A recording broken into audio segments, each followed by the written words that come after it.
Kali ini saya akan membahas bagaimana cara membuat titik-titik daftar isi secara otomatis. Langsung saja ke pembahasannya, bagaimana cara membuat titik-titik daftar isi secara otomatis. Di sini saya sudah menyiapkan daftar isi berupa skripsi ya. Silahkan kalian persiapkan daftar isi berupa skripsi ataupun makalah. Langkah pertama yang harus kita siapkan untuk membuat titik-titik daftar isi adalah silahkan aktifkan terlebih dahulu ribbon rulersnya ya. Cara memunculkannya adalah silahkan klik menu view, kemudian di sini ada rulers ya, kemudian dicentang. Dan di sini sudah muncul daripada rulers ataupun garis-garisnya ya. Nah, langkah yang kedua, kita akan memberikan titik-titik pada daftar isi secara otomatis dengan menggunakan tab ya. Bagaimana caranya? Kita blok terlebih dahulu bagian daftar isinya semuanya ya. Kita klik di sini, kemudian kita blok. Oke. Kalau sudah seperti ini, kita klik kanan di sini.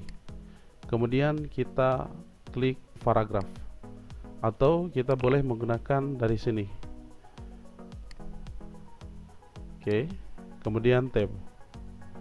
Nah, kita ulangi, klik kanan, kemudian paragraf, lalu klik tombol tabs.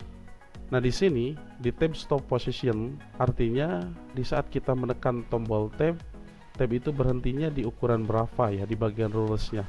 Contoh di sini saya akan memberikan stop positionnya ketika menekan tombol tab adalah di 14 ya di sini, atau 15 boleh. Saya 14 saja ya. 14. Kemudian setelah itu di menu alignment kita biarkan saja left ya. Artinya si titik-titik akan memulai dari bagian samping kiri ya.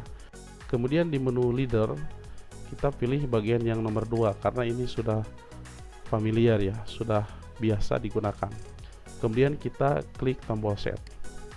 Lalu yang selanjutnya kita akan memberikan pemisahan antara titik-titik dan angka ya. Jadi harus ada spasi.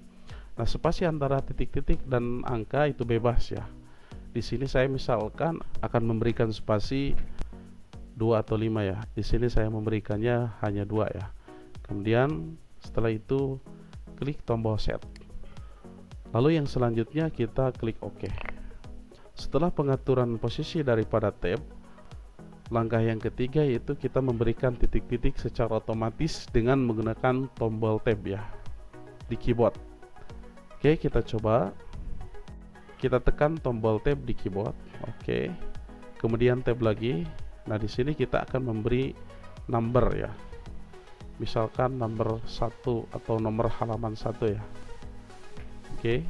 Nah, kemudian setelah itu kita lanjutkan ke bagian pengesahan. Oke, kita tekan tombol arah saja ya, arah bawah, jangan pakai enter. Kalau udah enter akan seperti ini hasilnya. Nah, seperti ini, Ctrl Z, arah bawah, kemudian tab lagi, lalu tab lagi, nomor 2 ya. Kemudian arah bawah, kemudian tab lagi, 3. Kemudian arah bawah lagi, tab lagi, 4. Seterusnya sampai selesai seperti ini ya. Bagaimana menurut Anda? Mudah atau sulit? Tentunya cara ini sangat mudah sekali ya.